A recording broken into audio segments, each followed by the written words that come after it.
Namaku Indra. Saat ini aku masih duduk di kelas 11 di sebuah SMA.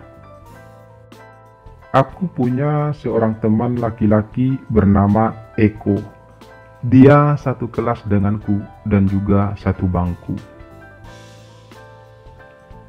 Awalnya aku dan Eko tidak saling kenal. Saat tahun pertama SMA, bahkan kami tidak satu kelas. Namun di tahun kedua, kami satu kelas dan satu bangku. Karena hampir setiap hari bersama, aku dan Eko pun menjadi akrab. Eko laki-laki yang baik. Dia sering membantuku menyelesaikan berbagai tugas sekolah, terutama tugas PR bahasa Inggris, karena aku memang tidak terlalu suka dengan mata pelajaran yang satu itu. Eko juga sering mentraktirku makan di kantin, dan bahkan Eko juga sering mengajakku jalan-jalan keliling kota tanpa tujuan yang jelas. Sekali-kali Eko juga mengajakku nonton di bioskop berdua. Eko memang sangat baik padaku. Karena itu juga kami jadi cepat akrab. Eko sering mengajakku main ke rumahnya.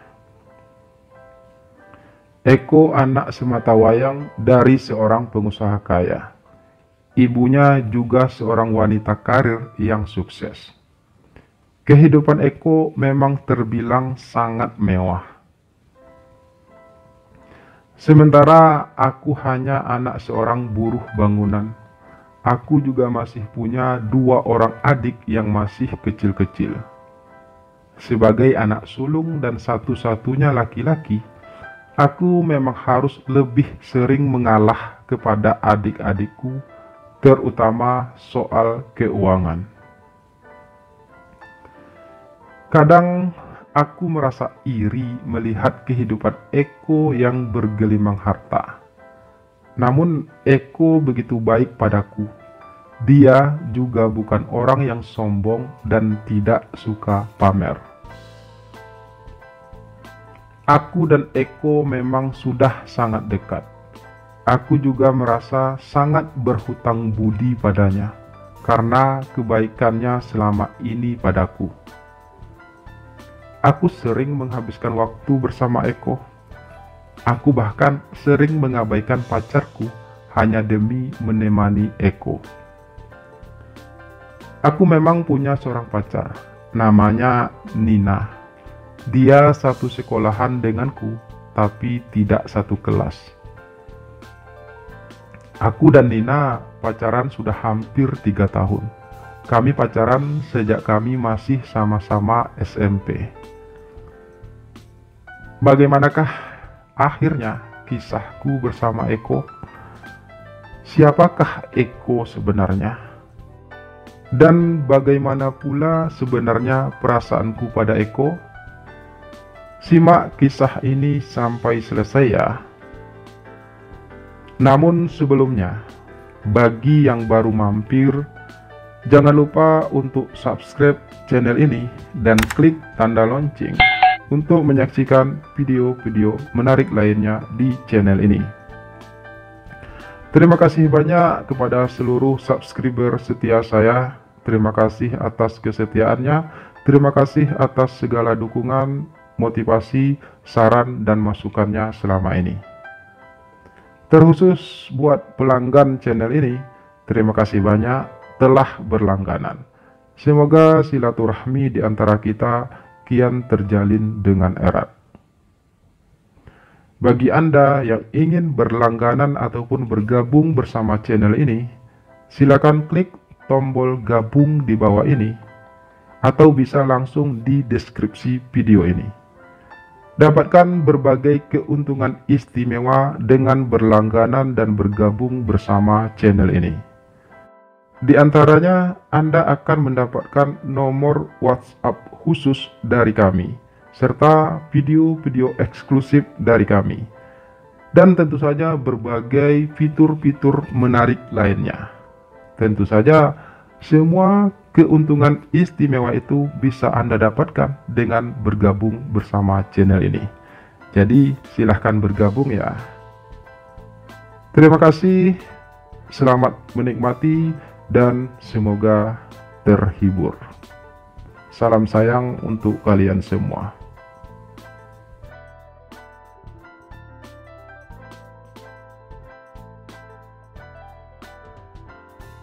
Hari-hari terus berlalu, hingga sudah lebih dari setahun aku dan Eko bersahabat.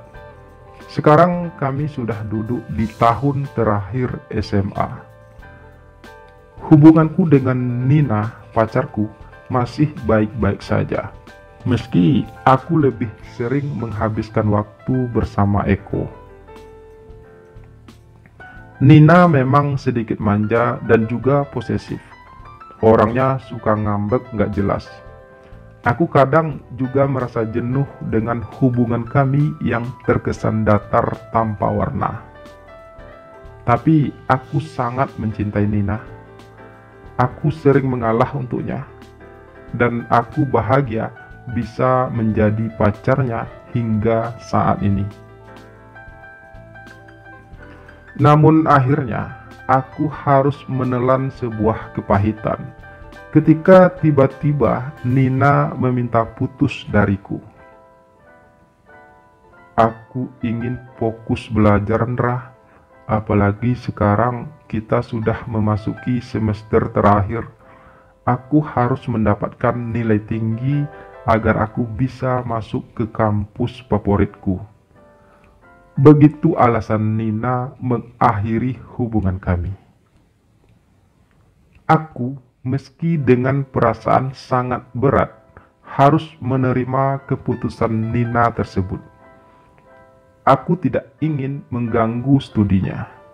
Aku harus merelakannya demi masa depannya. Karena sudah tidak lagi berpacaran dengan Nina, aku jadi semakin punya banyak waktu bersama Eko. Eko mampu menghiburku akan kekecewaanku pada keputusan Nina. Dan sebulan kemudian aku akhirnya mengetahui kalau sebenarnya Nina memutuskanku bukan karena dia ingin fokus belajar, tapi ternyata karena dia sudah berpacaran dengan anak SMA sebelah. Aku semakin patah hati mengetahui hal tersebut. Tak kusangka Nina tega mengkhianatiku selama ini. Padahal kami sudah berpacaran selama bertahun-tahun. Aku kecewa dan sakit. Aku mengurung diri di rumah. Aku tak ingin sekolah. 2 hari aku tidak datang ke sekolah. Tiba-tiba Eko datang mengunjungiku. Sekali lagi dia coba menghiburku. Aku berusaha bangkit dari kepatah hatianku. Aku harus bisa melupakan Nina. Perjalananku masih sangat panjang. Apalagi kehadiran Eko sebagai sahabatku sangat membantu membuatku jadi lebih kuat.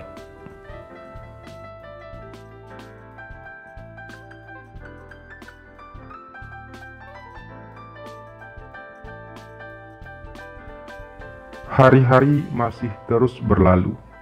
Sekarang tidak ada lagi Nina. Benar-benar tidak ada. Aku berusaha untuk tidak mengingatnya. Saat di sekolah, aku selalu menghindar untuk bertemu dengan Nina. Meski Nina juga tidak berusaha untuk menemuiku lagi. Aku menghabiskan waktu bersama Eko hampir 24 jam. Hanya saat jam tidur saja, aku kembali ke rumahku. Hingga suatu pagi, kebetulan malam itu aku menginap di rumah Eko, atas permintaan Eko tentunya. Pagi itu aku terbangun. Aku tak melihat Eko di kamar. Karena merasa sedikit suntuk, aku mencoba membuka lemari buku milik Eko di kamarnya. Saat itu aku menemukan sebuah buku harian milik Eko di dalam lemari tersebut. Aku jadi tertarik untuk membacanya. Tumben ada cowok pakai buku diari, pikirku. Karena penasaran, aku pun mulai membuka lembaran buku itu satu persatu. Dan aku tertegun saat membacanya. Di buku harian itu tertulis dengan jelas bagaimana perasaan Eko padaku selama ini. Ternyata dia diam-diam mencintaiku, dan semua yang dia lakukan selama ini padaku adalah karena dia sangat mencintaiku. Aku merasa bergidik tiba-tiba. Tak kusangka sama sekali kalau ternyata Eko adalah seorang laki-laki penyuka sesama jenis, dan yang paling membuat aku merasa jijik, dia ternyata menyukaiku. Dengan tergesa, aku segera keluar dari kamar itu, membiarkan buku diari itu berada di tempat tidur. Aku memang sengaja melakukannya agar Eko tahu kalau aku sudah tahu tentang perasaannya padaku. Aku bahkan dengan sengaja menulis sebuah memo untuknya. Maafkan aku tidak bisa menjadi kekasihmu seperti yang kamu harapkan. Aku hanya bisa menjadi sahabatmu. Dan sekarang aku tidak bisa bersahabat denganmu lagi setelah aku tahu semuanya. Begitu kira-kira pesan yang aku tinggalkan untuk Eko. Aku pergi dari rumah Eko tanpa pamit pada siapapun.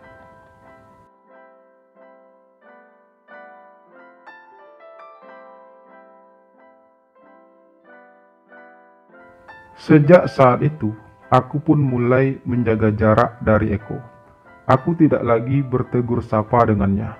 Aku bahkan memutuskan untuk pindah tempat duduk. Aku merasa geli dan jijik harus dekat-dekat dengan Eko lagi.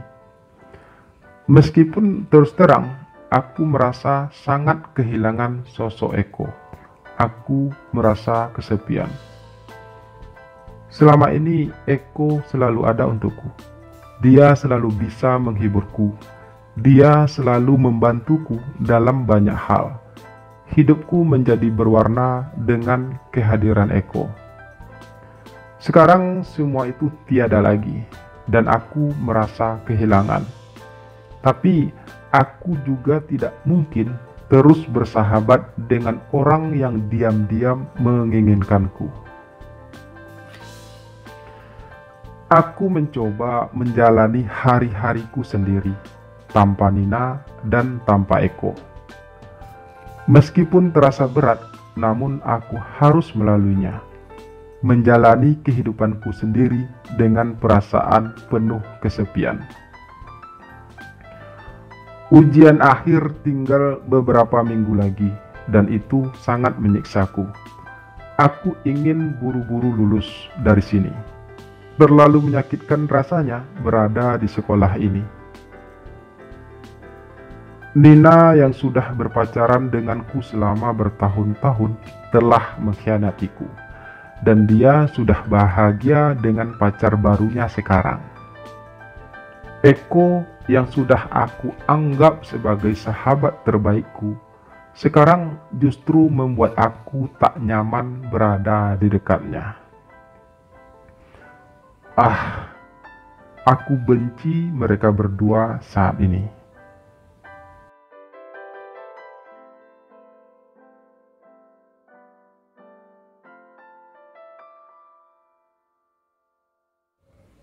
Setahun akhirnya berlalu. Aku sudah lulus dari SMA. Sekarang aku bekerja di sebuah supermarket sebagai pelayan tentunya.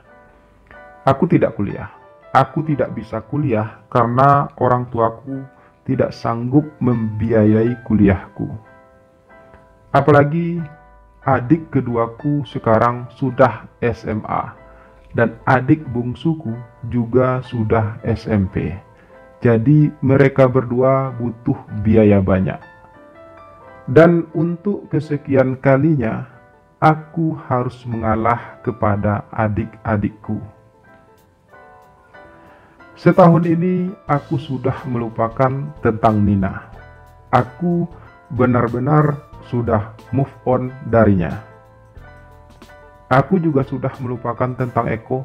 Aku tidak ingin mengingat mereka berdua lagi. Aku memulai hidupku yang baru, tanpa kekasih dan tanpa sosok seorang sahabat. Setahun aku coba menata hatiku, menata hidupku, dan menata perasaanku kembali. Aku telah melupakan masa laluku dan memaafkan semua yang telah terjadi. Aku sekarang adalah Indra yang baru. Meski sampai saat ini, aku belum bisa menemukan pengganti Nina. Aku biarkan hatiku kosong tanpa dihuni siapapun. Indra, sebuah suara mengagetkanku tiba-tiba saat aku sedang menyusun barang-barang di etalase supermarket tempat aku bekerja.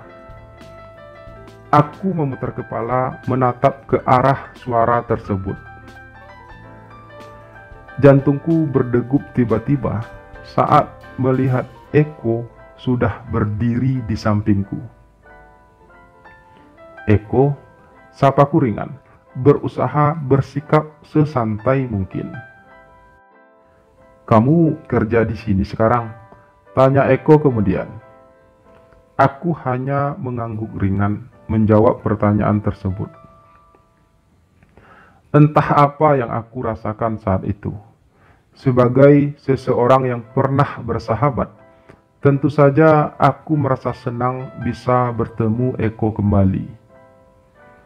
Namun, sesaat aku mengingat kembali tentang siapa Eko sebenarnya, yang membuatku jadi ingin segera berlalu dari situ. Tapi Eko masih berdiri di situ. Dia sepertinya berniat untuk mengajakku untuk berbincang lebih lanjut. "Kamu ngapain kesini?" tanyaku tanpa sadar. "Ini tempat umum, Rah. Siapa saja bisa berada di sini kan?" jawab Eko santai. Aku terdiam kembali. Dalam hatiku membenarkan ucapan Eko barusan, dan aku merasa bodoh dengan pertanyaanku sendiri. "Apa kabar kamu, Ndra?" tanya Eko selanjutnya.